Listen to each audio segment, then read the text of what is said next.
আলহামদুলিল্লাহি রাব্বিল আলামিন আসসালাতু ওয়াসসালামু আলা নবিয়িনা মুহাম্মদ ওয়া আলা আলিহি ওয়া সাহবিহি আজমাইন আম্মা বাদ।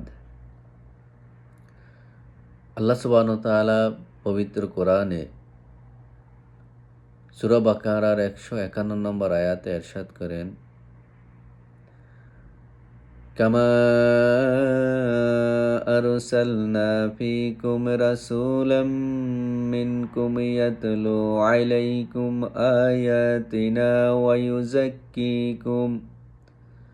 ويزكيكم ويعلمكم الكتاب والحكمة ويعلمكم ما لم تكونوا تعلمون। আল্লাহ সুবহানাহু ওয়া তাআলা বলেন, আল্লাহ আমাদেরই মধ্য হতে এমন একজন রাসূল প্রেরণ করেছিলেন যে আমাদেরকে আল্লাহর নির্দেশনাবলী পাঠ করে শোনান এবং আমাদেরকে পবিত্র করেন, আর আমাদেরকে জ্ঞান বিজ্ঞান আল্লাহর গ্রন্থ শিক্ষা দেন।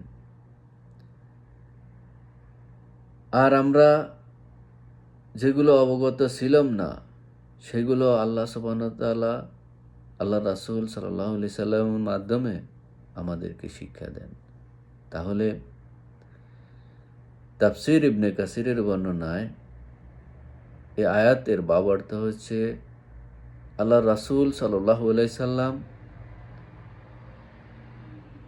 আমাদের জন্য আল্লাহর অনেক বড় রহমত, অনেক বড় নিয়ামত, যেটা আল্লাহ সুবহানাহু ওয়া তাআলা এই আয়াতের মাধ্যমে প্রকাশ করেছেন, যে আল্লাহ রাসূল সাল্লাল্লাহু আলাইহি সাল্লাম আমাদের জন্য, মানব জাতির জন্য কত বড় রহমত আর কত বড় নিয়ামত, সেটা আসলে আমরা যদি গভীরভাবে চিন্তা করি তাহলে আমরা হয়তো কিছুটা বুঝতে পারব যে আল্লাহ রাসূল সাল্লাল্লাহু আলাইহি সাল্লাম বিশ্ব মানব জাতির জন্য কত বড় রহমত আর নিয়ামত আল্লাহ সুবহানাহু ওয়া তাআলা আমাদেরকে দান করেছেন। আল্লাহর বিশেষ বিশেষ নিয়ামতগুলোর মধ্যে সবচেয়ে বড় নিয়ামত আমাদের প্রিয় নবী হযরত মুহাম্মদ সাল্লাল্লাহু আলাইহি সাল্লাম, যার দ্বারায় আমরা পৃথিবীতে আল্লাহর রহমতের উপরে রয়েছি। আল্লাহ রাসূল সাল্লাল্লাহু আলাইহি সাল্লাম হলেন আমাদের সবচেয়ে বড় শিক্ষক। তিনি হলেন আমাদের শিক্ষক, আর আল্লাহর রাসূল সাল্লাল্লাহু আলাইহি সাল্লামকে শিক্ষা দিয়েছেন স্বয়ং আল্লাহ। আল্লাহর রাসূল সাল্লাল্লাহু আলাইহি সাল্লামকে শিক্ষা দান করেছেন ওহীর মাধ্যমে, আর আমাদের শিক্ষক হলেন স্বয়ং আল্লাহর রাসূল।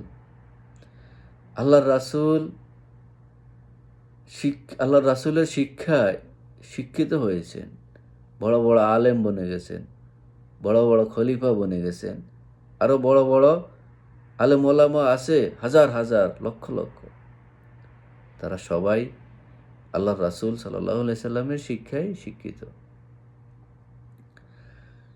তাই আমরা আল্লাহর কাছে এই শুকরিয়া আদায় করি যে তিনি আমাদের মাঝে এমন একজন নবী আমাদের মধ্যে হতে পাঠিয়েছেন, যাতে আমরা সহজে বুঝতে পারি, শিক্ষা অর্জন করতে পারি এবং আমাদেরকে সহজভাবে তিনি বুঝাতে পারেন। এমন একজন নবী আল্লাহ সুবহানাহু ওয়া তাআলা আমাদের মধ্যে হতে তিনি আমাদেরকে নিয়ামত হিসেবে পাঠিয়েছেন। সুবহানাল্লাহ। আমরা সকলে আল্লাহ রাসূল সাল্লাল্লাহু আলাইহি সাল্লামের প্রতি বেশি বেশি দুরূদ পাঠ করি, কারণ দুরূদ এমন একটি দোয়া, আল্লাহর রাসূল সাল্লাল্লাহু আলাইহি সাল্লামের কাছে ফেরেশতাগণ এই দুরূদটি নিয়ে যাওয়ার পরে ফেরেশতারা বলেন যে আপনার অমুক উম্মত আপনার জন্য দুরূদ শরীফ পাঠিয়েছে। সুবহানাল্লাহ। তাই বেশি বেশি দুরূদ পাঠ করি আর আল্লাহর শুকরিয়া আদায় করি। সকাল সন্ধ্যা নামাজের মাধ্যমে আমরা আল্লাহর শুকরিয়া আদায় করি। আল্লাহ যে আমাদের প্রতি এত বড় রহম করেছেন, এর জন্য আল্লাহর কাছে সকাল সন্ধ্যা নামাজ পড়ে আল্লাহর কাছে শুকরিয়া আদায় করি।